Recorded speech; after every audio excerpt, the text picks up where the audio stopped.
about to start. Let some people get in here before we start everything. We got 7 SEC games. All these SEC games are between. I think they're all divisional games. If I'm not, we have we have 2 cross divisional games this week. Ole Miss, Vandy, and Tennessee. Sorry, my bad. We have 3. Tennessee, LSU. Obviously, that's the biggest game of the week here in the SEC. And honestly, this might be the best game of the week. We'll talk about that later. Georgia, Auburn, and then Ole Miss, Vanderbilt. So there you go. Anyway, guys, let's just get straight into this. Welcome to the Week 6 predictions. Last week I couldn't make it for a live stream, unfortunately. Boy, I'll tell you this much: you would have made a lot of money if you would bet against my spread last week. I'll tell you that. I think I went like 7-3 or something like that. Of course, can't show that off because I wasn't here. But for the past couple of weeks, I'm combined 12, 9, and 1 or something like that. We'll talk about Alabama here in about 15-20 minutes. We'll get to some of these first games. So Week 6 is here. How about my first game to talk about today? This game, I think, is a noon game on SEC Network, if I'm not mistaken. Florida and Missouri. Missouri comes in as a road underdog, of course. Missouri, shout out to Missouri. They played really, really well last week against Georgia. Honestly, could have won the game.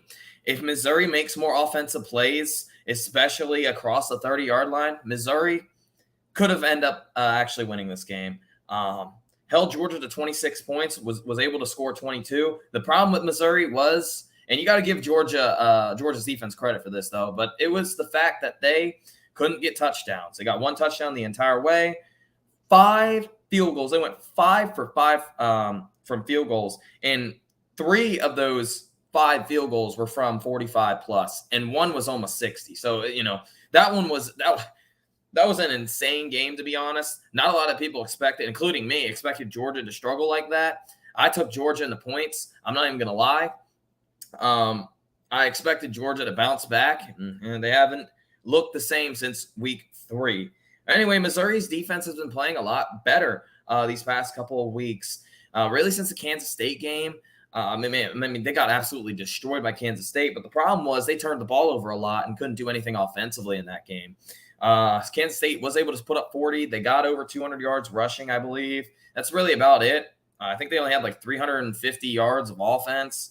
So Missouri's defense really didn't play that bad. Offensively, they just couldn't do anything. But Florida, on the other hand, one of the best rush offenses in the nation, top 20 right now in rushing yards per game. I think they're sitting around 220 yards, 210, 220, something like that, yards per game, which is really, really, really good. The SEC has a lot of really good rush teams. Ole Miss, Kentucky, Florida, Tennessee. Tennessee, surprisingly, almost 200 yards rushing a game. Alabama's pretty good. Georgia's rush offense is starting to look better, except for pretty much last week. They're starting to get more yards, but this should be an interesting game. I'm definitely taking Florida in this game. And oh, by the way, this is my best play of the week. I'm taking Florida in the 10.5. I don't think this might be a terrible bet, but I don't really think Missouri is all that good. I'm just being real. I told you that after the Georgia game. Missouri's just not good. Let's be real here. Their offense is really, really bad. It's bottom tier in the SEC in total yards. They're around, I think, 10th or 11th in the SEC. In scoring offense, they've been struggling to score these past couple of games. They really should have beaten Auburn, if we're being honest. Found a way to lose to UGA. Their front 7 held up really well, and this was one of the worst rush defensive teams in the country last year. There was a point in time in which, I think it was week 7, Missouri was giving up over 350 yards rushing or some crazy stat like that. They finished the year in the hundreds in rush defense, giving up over I think it was like 220, ridiculous number. This year, they corrected that a bit, their defense, and I expected their secondary to be relatively solid for the season.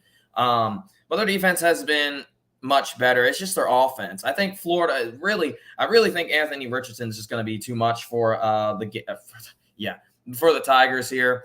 I went ahead and took Florida 35-13. That might be a big margin, but I'm telling you, Missouri is one of the worst teams in the SEC. And the fact that they competed with Georgia is really frightening for UGA, and I'm a big UGA fan. So just saying that. But I'm going to take Florida. I'm going to take this rush offense. It's really, really, really hard to stop Florida's rush offense. They were able to get a lot of yards on Tennessee. Tennessee, by the way, only giving up 98 yards rushing per game, just saying. A big part of that was because of the Florida game. I think they gave up like 200 or something close to that yards in that game. Anthony Richardson will beat you through the ground. P. Ryan. Wow. Yeah, P. Ryan. He's still at Florida. No, but ETN, I really like that true freshman, Trevor Etienne.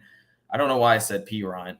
And all these other backs, Markel Johnson's having a good year. I mean, this offense is going to beat you every which way possible through the ground. And offensively for Missouri, Cook had a solid game last week. Cooper played, a wide receiver. Cooper played well. A couple of other wide receivers played well. Missouri's offensive and defensive line probably played their best game of their life against UGA. Just wasn't enough. I'm going to take Florida in the points, and I'm going to take them to win by 22 points at home on a noon game. The next game I have Ole Miss and Vanderbilt. I think Ole Miss is the home team, right? Or do they have to travel to Vandy? Give me 1 second on that. This is a 3:34 p.m. kickoff, I believe. This is also on SEC Network. I'm sorry. The Missouri-Florida game's on ESPNU. That's on me. But anyway, yeah, it's a 4 p.m. This is at Vandy in Nashville, Tennessee. Vanderbilt, much better than what people thought. They got to 3 wins. Shout out to Vandy. I thought they would get around 3-4 wins this year. Well, they're already at 3 wins this season. And, well, you got absolutely destroyed by Alabama. Okay. They had a bye week, right? Didn't they have a bye week last week? Yeah, before this game. Ole Miss comes in only as a 17-point favorite. This is kind of like a head scratcher. I don't know. The line is, again, it's Vandy. You're spotting points for Vandy. My only guess is the line is this low is simply because of how big of a win Ole Miss had last week. And, oh, by the way, Kentucky plus 6.5 was supposed to be my play of the week. I would have actually got that. I actually picked Kentucky to win outright. And let's be real here, Kentucky should have won. Ole Miss did enough, obviously, defensively, to win this game. Really, after the second quarter, Ole Miss couldn't do anything offensively. Did they even score? Yeah, they scored a field goal, right? The final was 22-19. It was a lower scoring game. And, well, Kentucky's a really good team. We'll talk about them soon. They got a big game against South Carolina. But Vanderbilt made a change at QB. Swain is now the QB. He's a true freshman. Isn't really having, a great year. Vandy is just a team that is going to be pretty much outmatched based off of talent and roster every week now. Like I said, I think Vandy's going to get somebody. I don't think it's going to be Ole Miss.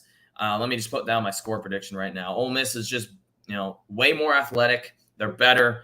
Obviously, they have way more talent. I got Ole Miss covering that 17. I almost made this my play of the week. In fact, maybe I should have, because there are lines on this game that are 16.5. 17 is low as well. But it could be a hangover game after what we saw against Kentucky. So, but this rush offense, I think, is actually the best in the SEC, and it's not by much, but it is probably the best in the SEC. I think they're top 5 in the country right now, which obviously is really, really, really good. But let's talk about that Kentucky game. Actually, Ole Miss's defense as a whole is just really, really good. Their defense giving up less than 20 points per game. Like I said, ever since that Auburn game from last year, this Ole Miss defense has been stepping up all year. So in fact, I don't think they've given up more than 21 points in the past year, really, dating back to around this time.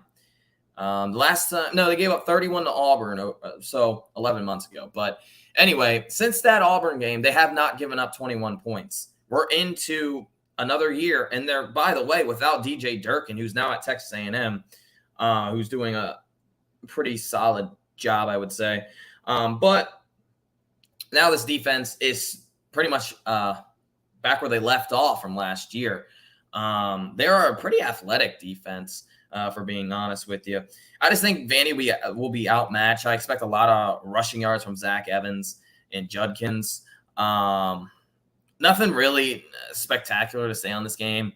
I don't think it's not going to be the most watched, obviously. I don't think it'll be even that close.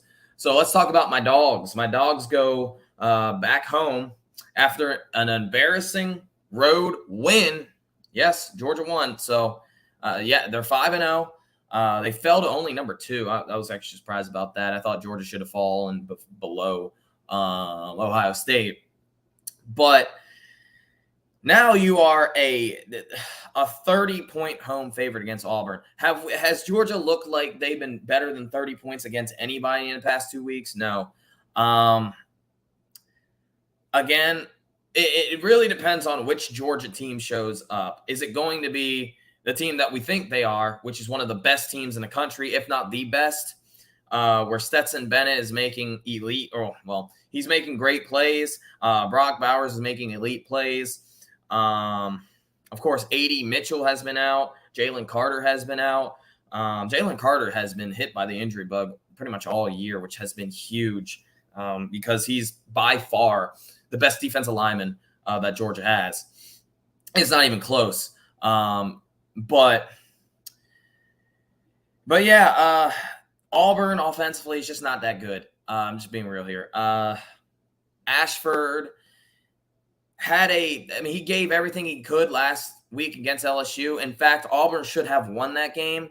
The problem is the play calling in the red zone made no sense where they had, Coy Moore, I think, threw that terrible interception on that wide receiver jet sweep pass play. It made no sense. You're in the red zone, man, with one of the fastest quarterbacks on planet Earth and with one of the best running backs in the country in Tank Bigsby.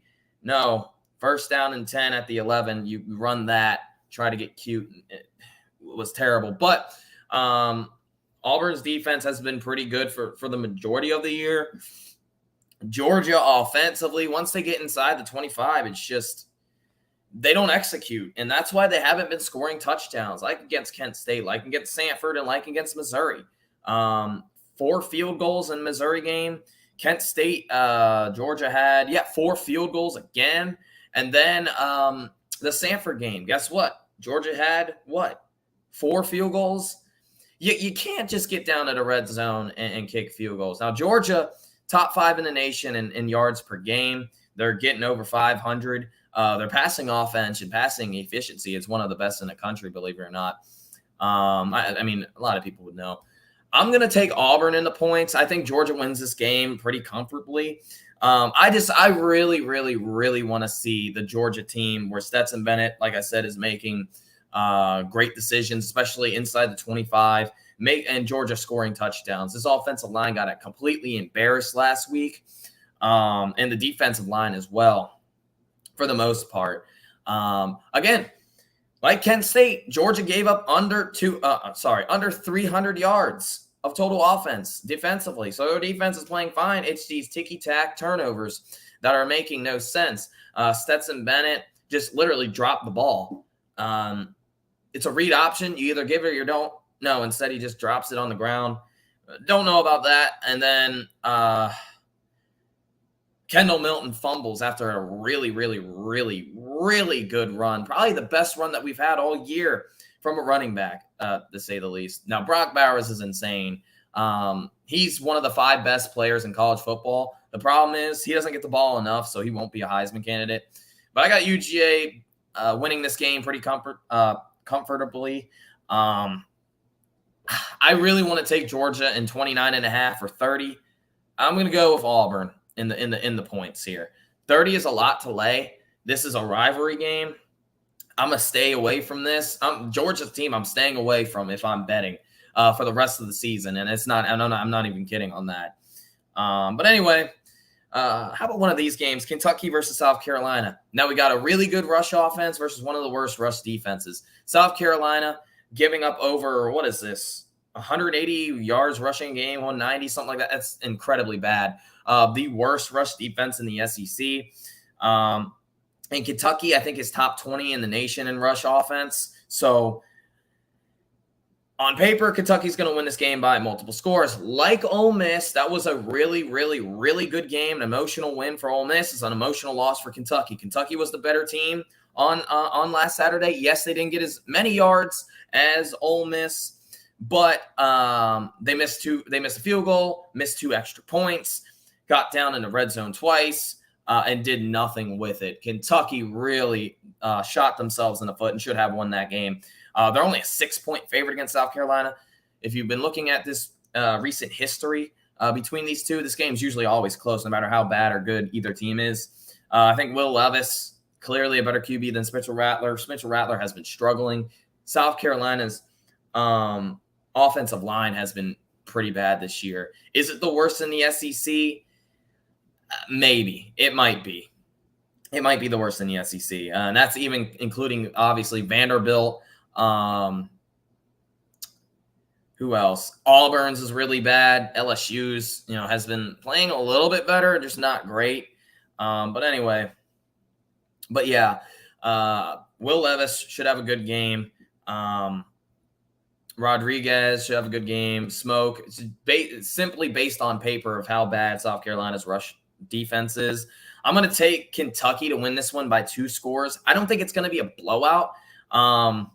This is another I don't know if this is so much of a trap game other than the fact that Kentucky plays almost every team close, it seems. Didn't they – I think it was against NIU. They almost lost, right? Well, no, they didn't almost lose, but they were up majority of the game. Ends up winning by just 8. I think it's going to be something similar to that, except for I'm not trusting Spencer Rattler enough to win, to get his enough points, really. And South Carolina's defense, like I've said in multiple streams and even the Georgia stream, they are much worse than last year, way worse. They're giving up 20-something points per game. That's not as bad when you think about it, but they're giving up a lot of yards on the ground. They're giving up more yards than last year. Almost gave up 50 points to Arkansas, gave up 50 points to Georgia. No, they're giving up about 30-something a game. But anyway, Alabama and Texas A&M. Oh, boy, the battle of the backup quarterbacks is what I'm hearing. Unfortunately for Texas A&M, Max Johnson will not be able to suit up. Chase Lane was out last week. That was I never heard that he was injured. Apparently he was out last week. I don't know why he needs to be back for this game because Texas A&M really doesn't have any other wide receivers. He's wide receiver 1, Evan Stewart on the opposite side. And then guess what? Who's that new slot wide receiver for Texas A&M? Anaya Smith, of course, goes down with injury. You hate seeing that. He was the second best player on the team, or on the offensive side at least. And, of course, he goes down. Now, Devon Achane has been playing out of his mind, especially the past couple of weeks. If you give him any sort of space, he's going to beat you. If he's even, he's leaving. Unfortunately for Texas A&M, now you got the rest of the season more than likely with Haynes King. I hear people want Jimbo Fisher to throw in Connor Wegman. How can you do that to an 18-year-old that hasn't played a single snap for Texas A&M all year? And although he had a pretty solid, he looked like the best quarterback in my opinion in the spring game. You can't just throw him out against this elite defense in Alabama on the road in a night game. CBS does it again. They take the Texas A&M game as their game of the year. Yes, CBS gets one night game per year. That's usually their game of the season, right? And they chose Texas A&M, Alabama. A lot of people are upset about that. I don't really know what else to say. This game had a lot of hype leading up to it in the offseason. Not so much now because A&M, of course, A&M is A&M, and they lose to App State, and Mississippi State got absolutely destroyed last week. But Max Johnson going down really hurt Texas. It really hurts Texas A&M for the rest of the year. They'll be lucky to get to 8-4 at this rate. But last year, one of the biggest fluke wins I think I've ever seen in my life. I'm not even kidding. Texas A&M was a 19, 20-point home underdog. It was, like I said, it was a night game, and they started out the game really hot and had a lot of plays go their way. Almost everything went Texas A&M's way in the first 3 quarters. Then the fourth quarter comes around. Alabama does what Alabama does. They go down. They get a touchdown. They take the lead. But then Zach Calzada, give him a lot of credit. Again, that was the best game I think I've ever seen. Obviously, I've ever seen from him. But that was the biggest fluke win I've ever seen. Because Zach Calzada obviously was never able to repeat that. And Texas A&M only rushed for 90 yards. 90. It's not like they were grounding and pounding all game. And they only they did throw for 300, I believe, right? Like 320. But A&M could not move the ball in the second half, period. In fact, they had no first down until the fourth quarter, believe it or not. But anyway, ended up winning that game. Biggest fluke win I've seen in a long time. It's going to take something like that for them to win. Alabama's now a 23.5-point favorite. I think didn't it start at like 17 when Max Johnson, when people thought Max Johnson was going to play? No, it's not. And oh, by the way, Alabama has quarterback issues. I don't think Bryce Young will be playing in this game. An AC joint injury is is much worse than what people think. I had it in this shoulder right here.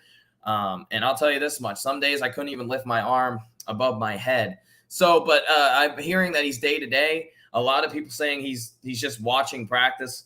I doubt he's playing in this game. I'm just going to be completely honest with you. I think it's going to be Monroe. He's more of a rush quarterback anyway. What is Texas A&M's biggest weakness so far? It's been the rush defense. They're one of the worst rush defenses in the nation. If they tighten up and make Monroe beat him through the air, A&M's got a good shot, especially how good these DBs are. I mean, Texas A&M has one of the best defensive backcourts in the nation.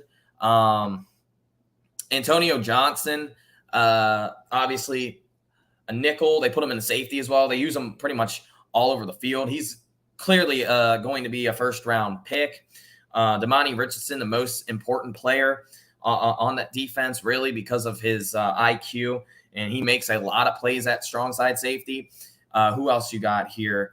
Drawing blank. Miles Jones, he's backup. Jalen Jones, starting corner for Texas A&M. Can they compete with these wide receivers? I think so. Alabama's not going to wow you with their wide receiver play. They at least haven't wowed me like I thought they would come in this year. Jermaine Burton really hasn't been so much of a factor. But I really don't think Texas A&M has a shot in this game. I'm taking Alabama in the points. I did this last year, and boy, was I way wrong. I'm always incredibly wrong with this game. Take it back to 2017. Alabama went into Aggie Land, and they were a huge road favorite. They were like a 20-something. No, I mean, they weren't. They were like an 18-point favorite. I'm like, dang, that's a low line. A&M, there's no way A&M can cover 18 against Alabama. Well, A&M covers the 18, only loses by 8. The next year, Alabama was like a 20-something point favorite. Well, I'm like, well, Texas A&M's not that bad. There's no way they're giving up more than 20-something points, and losing this game. So I'm completely wrong about this every single year. I honestly hope I'm wrong this year because I want a good game out of these two, but I'm really confident. It doesn't matter who Alabama puts in at quarterback. It's mainly because I don't trust Haynes King at all. One of the biggest disappointments at quarterback in probably A&M history. He might be the most, I hate to say it, he might be the most disappointing with how high he was highly recruited, borderline 5-star recruit. he doesn't. I mean, he looks nothing close to that. I really like Alabama in the points here. It's gonna, like I said, it's gonna take a miracle for Texas A&M to win this game. It might even take a miracle it might even take a miracle for Texas A&M to even lose by 10 points in this game. If they can somehow force Bama to field goals, like Texas was doing or trying to do against Alabama, especially in the red zone, because Bama's going to get yards. Maybe they'll have a shot. Maybe, just maybe. It's just they have a lot of talent offensively and defensively. Offensively, we just don't. I mean, this is the worst offense in the SEC statistically, worse than Vanderbilt. In fact, Texas A&M's offense is so bad they only average 3 more yards per game than Rutgers. Texas A&M, I think, is 106th in the country. Like I said, dead last in the SEC, and it's not even close. It's by like 30-something yards. Points per game, only averaging about, 20-something a game. Defensively, their defense is a strong suit, only giving up like 16 a game. Last week, Mississippi State had a a pick six and a blocked field goal for a touchdown. Other than that, Texas A&M's defense was doing everything they could against a pretty good Mississippi State offense, but it's gonna be a real tough struggle for Texas A&M to even score in this game. I spotted them 7 points. I wouldn't be surprised if it was 34-0, or like 40. I don't know if Bama will score 40 on them, especially if Bryce Young isn't playing. I'm going to act like Bryce Young isn't going to play in this game, to be honest with you. To me, it's kind of tough to throw him out there with that shoulder injury. Anyway, moving on, Mississippi State and Arkansas. This game comes on, of course, noon on the SEC network. This is a weird line, in my opinion. Mississippi State -9. Over-under is set at 57.5. Believe it or not, I'm taking the under in this game. This is one of the weirdest rivalries, I guess you can call it. I'm pretty sure it is a rivalry. But it's one of the weirder matchups every single season, especially with Mike Leach now. Underwhelmed. But this game is always really, really close. 9 points is a lot to lay. I ended up taking Mississippi State 27-24. I'm taking Arkansas on those 9 points. In fact, it might even go up to 10. If it goes up to 10, I would definitely bet that. Arkansas has a good chance at winning this game, especially with how it depends on KJ Jefferson, though. If he's healthy enough to play, I would put $100 on it right now that he's playing. But one of the hardest rush offenses to stop, Alabama couldn't even slow this rush offense down, especially in the third quarter. I think they gave up like 200-something yards, and Alabama never give up 200 yards rushing. That tells you how good Arkansas's rush offense is. I think it's number 2 in the SEC behind Ole Miss. Rocket Sanders is honestly the most underrated running back in the country. I don't even think it's close. He's averaging like 130 yards of total offense per game, around 1.5, 2 touchdowns per game. By far one of the most exciting players to watch in the SEC, and easily the most underrated running back, at least in my opinion. I think Mississippi State's going to win. I wouldn't be surprised if this goes either way. This is going to be a good game. 9 points is a lot to lay, like I said. I like Arkansas to cover. I will take Mississippi State to win outright. Will Rogers is having a really good year, but this defense for Mississippi State has been stepping up, to say the least. Rocket Sanders had over 100 yards rushing against Alabama, and I think he had a couple catches. Yeah, he had a couple catches. So, averaging over 130 yards of total offense per game. How about that? And now the game of the week, LSU and Tennessee. Both these rush offenses, like I said, give credit to Josh Heupel, because Tennessee is averaging the most yards per game in the country. They're number 1 in the nation in yards per game. Part of the reason is their rush offense has actually been much more improved this season. Hendon Hooker has been making a lot of really good plays. A dark horse for the Heisman, I would say. Does he really have a shot? Well, yeah. If Tennessee is able to run the table, maybe upset either Georgia or Alabama. If I'm a Tennessee fan, I don't know who you'd rather beat. Maybe Georgia, because that's in the cross divisional. And you would have head to head, and Georgia probably wouldn't lose another game, being honest with you.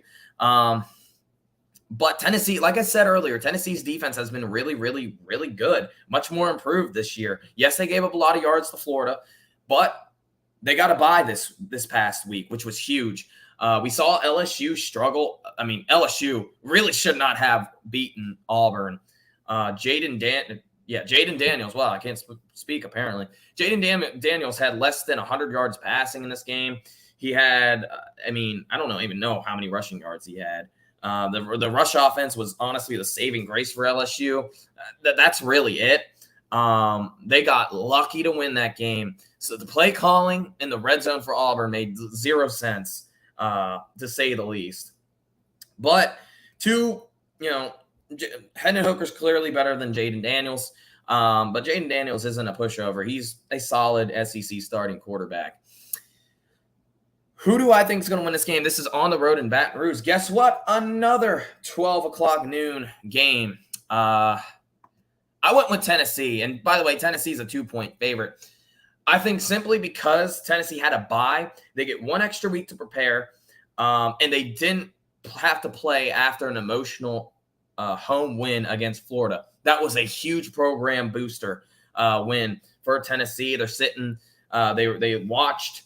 They have an extra week to prepare. They watched LSU struggle. They saw on the offensive line, and through really the passing game for LSU is not their strength, to say the least.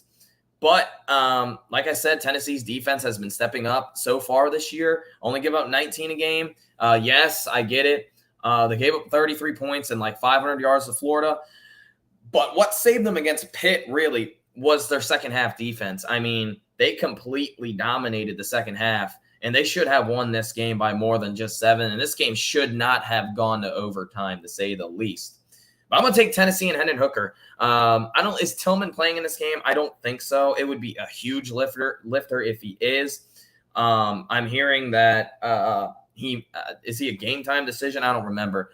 But I'm taking Tennessee outright to win this game, even to cover the 2 points. This is a pick'em game for you. A lot of people are riding LSU simply because it is in Baton Rouge. By the way, LSU's home field advantage, one of the best in the nation, period. But I really like the feel of this Tennessee offense and this team as a whole. So let me see what you guys think. This is what I was thinking as well. A lot of people are taking Tennessee, but I think the fan vote has LSU. I think the fan vote has LSU. I don't remember that though, but Woo Pig, yeah. We have Cade Fortin and Malik Hornsby, which is the fastest player on the team. Yeah, I know Malik Hornsby, a really, really, really good runner. Not sure if he can do it through the air. And if you're going to play Mississippi State, you're going to have to play more balanced, play better offensively than Texas A&M did, obviously. Arkansas will beat Mississippi State. We have made changes in the secondary, so it will be a whole different Arkansas team, and we lead the SEC in sacks. Yes, you do. But you also lead, you also are bottom in passing yards in the SEC. You give up the most passing yards per game, and you give up about 30-something points per game, which is bottom half in the SEC, obviously. I think it's 12th. You give up just a little bit less than Vandy.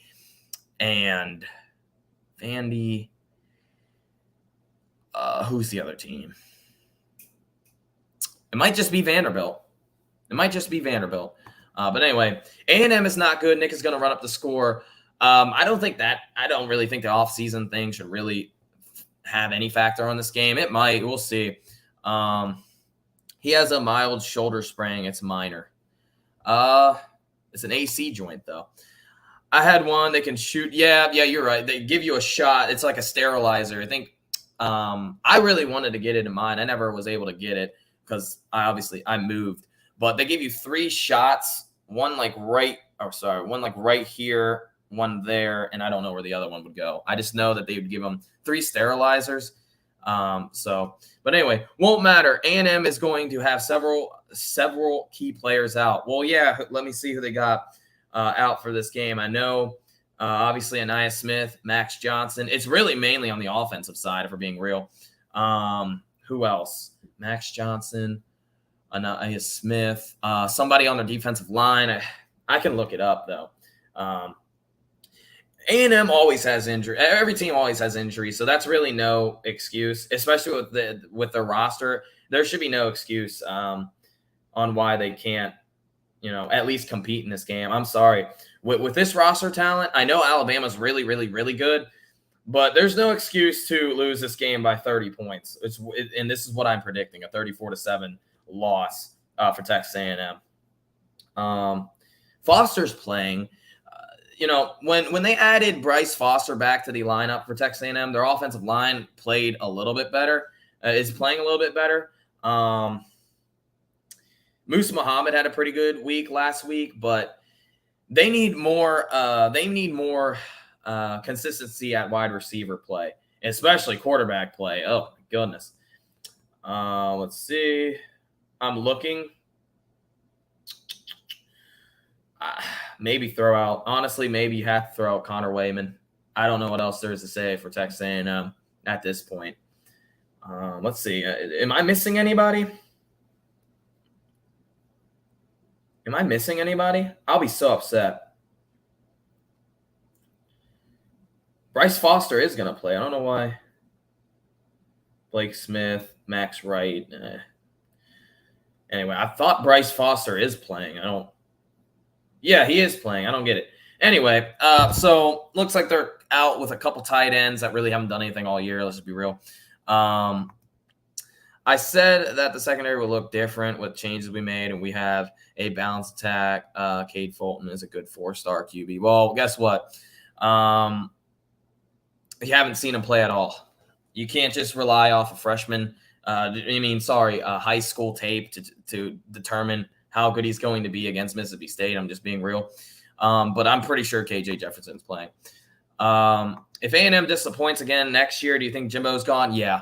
I don't think they can fire him this year. His buyout is like $95 million. Next year, it goes down to 70-something. That is insane, man. So it looks like he's their coach for a while. Texas A&M, he just needs to go out and hire a real offensive coordinator. I don't understand it. I really don't. 2020, yeah, they had a good offense. 2018, yeah, they had a good offense. 2019, they had one of the worst offenses in the SEC. It went 7-5. 2021, one of the worst offenses in the SEC. They go 8-4, right? This year, one of the worst offense, actually the worst offense in the SEC. They're about to be 3-3. You get a bye week. That's the key. Forget about this game against Alabama. I don't think there's any way they're winning this game. I really hope I jinx it. I do, because I want to see Texas A&M compete at least for this game. But Haynes King has looked absolutely terrible, and their offensive line hasn't been any better. Devon Achane's literally the only bright spot for Texas A&M's offense. Evan Stewart had a couple drops last week too. He's a true freshman. He's going to be really, really, really good though. Chris Marshall as well. I think he's going to be really good. But these are freshmen, guys. Achane, he's a junior. I mean, he might test the waters. Donovan Green, another really good high school recruit, or actually underrated, if we're being honest. For Texas A&M, tight end, guess what? He's a freshman. You look at their defensive line, Shamar Turner, obviously last year 5-star recruit. Sophomore, Walker Nolan, freshman, 5-star recruit. What else do we have here? Shamar Stewart, freshman, 5-star recruit. Tamais Odeleye, they stole from Oklahoma, redshirt freshman. Again, another 5-star recruit. So that's on their defensive line. Tyreek Chappelle, he's only a sophomore, but he's playing pretty well. Deuce Harmon, another highly rated 4-star recruit for Texas A&M, sophomore. Antonio Johnson, he'll be gone. But this defense, this secondary is really, really, really good, and they are pretty deep at. They are too deep at every position defensively, at least at cornerback and safety. So I'm talking about DBs. Well, after this game, the schedule gets much. I'm not gonna say easier, but manageable.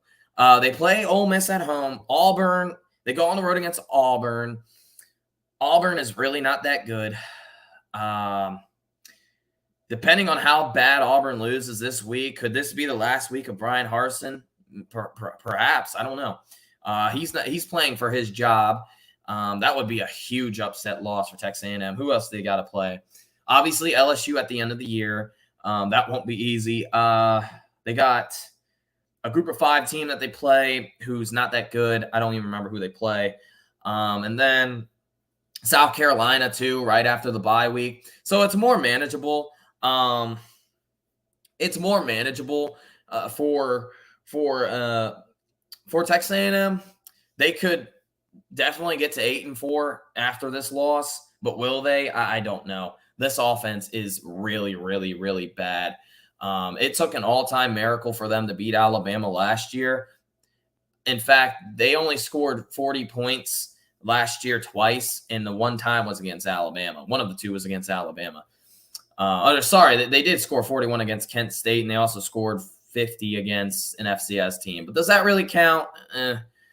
I'm sorry. I mean, I'm just being real. The offense is really, really, really bad. I can see Arkansas winning out if you guys tighten up defensively, maybe. But your defense is one of the worst in the SEC. You're giving up the most passing yards per game. I already said that. I understand that you've tightened up you tightened up or you changed up your defense a bit. It doesn't matter. I mean, you're still giving up how many yards per game? You're going to give up over 300-something yards passing to Mississippi State. I'd be absolutely surprised and shocked if you somehow, some way hold Will Rogers under 250 yards passing. If you do that, you would definitely win this game. But with how bad your defense has been, it's going to be tough for Arkansas to win out because you still have to play LSU, who's a really good defensive team. Who else? LSU, Ole Miss. You already played A&M, Bama. You're playing obviously Mississippi State. Who's your cross-divisional foe this year? It's not Tennessee. Oh, my goodness. I'm drawing a blank. You already played South Carolina, so you do play Missouri. Missouri's terrible. You'll win that. You play BYU next week, correct, on the road. That will not be easy at all, especially how good their quarterback is. So BYU, Mississippi State, BYU. Isn't it Ole Miss? I think. And then FCS team. No, I'm sorry, a group of 5 team. Whatever your schedule is, I'm drawing a blank on it. You still play Auburn. That's definitely a winnable game. In fact, you're definitely going to be favored in that game. You could potentially be favored by double digits, and you probably will be. You probably should be, honestly. I think Arkansas is a good team. Problem is you had to play Texas A&M, Bama, and then Mississippi State back to back. One in a neutral siting game, one at home. Of course, you get Bama at home, but and then you have to go on the road against Mississippi State, who looks like one of the best teams in the SEC right now. They're, in my opinion, they're definitely a top 20 team. I would have even had them ranked after even before the Texas A&M game. But Arkansas, it's gonna take a lot defensively for you to win out, in my opinion. But anyway, anything else you guys want to cover for this live stream? I already talked about pretty much. I talked a lot about Texas A&M. It won't matter. Oh, all right. Roll Tide. Yeah, I got Bama big. But yeah, let me know what you guys think. What are you guys saying with my score predictions? How about my spread predictions out of the 7? What do you like the most? Florida minus 10.5 is the play of the week. I almost took Ole Miss. In fact, maybe I should have took Ole Miss. Dang. But we'll see. If UGA, or more specifically Stetson, struggles versus Auburn like they did, do you think Oregon game was a fluke? I don't think the Oregon game was a fluke. But Stetson, really, if we're being honest, He struggled a bit against Kent State and a bit of the most of the first half against Missouri until the last drive. But the second half, he played well. And most of the entire year that he's played well, he's only has like 2 turnovers? No, he has an interception, a fumble. Yeah, he only has 2 turnovers this year. Give him some credit. I don't think you could call that a fluke simply because Georgia has another game against South Carolina. They did dang near the same thing, you know. But I hope Georgia shows up this week against Auburn. I'm taking Auburn in the points. But hey, what's your 2 locks? Mine are TCU to cover and Georgia won't. I want to take Ole Miss in 17. I don't know. Ole Miss. The problem is with Ole Miss is their second half offense is terrible. I don't understand this. They're actually dead last in scoring offense in the second half in the SEC. Like what? They've only scored like 2 touchdowns in the second half. Man, I mean, dude, they're playing at Vanderbilt, by the way, Kobe. Vanderbilt is terrible, but in order for them to cover 17 and me be comfortable, I'm gonna have to see them being up 38-0 at half because they're gonna give up points. And they're going to struggle in the second half. They did it against Troy. They did it against who they play after Troy. Was it Georgia Tech? No way. I'm forgetting who they played after Troy. Against Georgia Tech. Hey, guess what? They scored 2 touchdowns in the second half. That's the most that they've scored all year. And then they turn around against Tulsa and scored 0 points in the second half. Last week they scored 3 in the second half. So. But hey, even worse than Auburn's second half offense. That's actually impressive. Auburn and Ole Miss are pretty even in the second half. Like I said, Ole Miss has scored, I think, just 3 touchdowns all year in the second half. I don't know about Auburn. In fact, Auburn might be worse. Now, come to think of it, it's pretty close, but both teams are terrible in the second half. But hey. Lane will get it done. I hope so. I hope he covers that because I wanted to take that as my lock. But right now, my lock is Florida. Oh, I might regret doing that. But other than the SEC, I like Northwestern in 10 against Wisconsin. What else is there? That was the main one I was focusing on for the Big Ten when I did the Big Ten. I don't know if I like TCU in 7.5 against Kansas. I think that game will be close, especially with that being hosting game day. I don't know. You can have that one. I'm not going to take that because I'll stay away from that game and betting. Northwestern plus 10. I did my SEC one. I took 10.5 for Florida. That might have been a terrible idea, to say the least. I would have to look elsewhere. The Big 12. I think Texas in 9.5 is a kind of high because it's a rivalry game. But hey, thank you, Kobe, for watching, and I'm going to get out of here too. Thank you guys for watching. Georgia fans, I'll see you after the Auburn game tomorrow. The game should end around 7 p.m. Eastern time, I believe, or maybe 6:30, something like that. But I'll see you guys later. Thank you guys for watching. Leave a like and comment. And if you're new, subscribe to all the channels here on the SEC football at the Voice of College Football, the Georgia football at the Voice of College Football, LSU football at the Voice of College Football, Florida football at the Voice of College Football, Alabama Alabama football at the Voice of College Football, and Texas A&M football at the Voice of College Football. Make sure you guys leave a like and subscribe if you're new, and leave comments. Give me your score predictions down below. Thank you guys for watching. I'll see you guys tomorrow if you're a Georgia fan.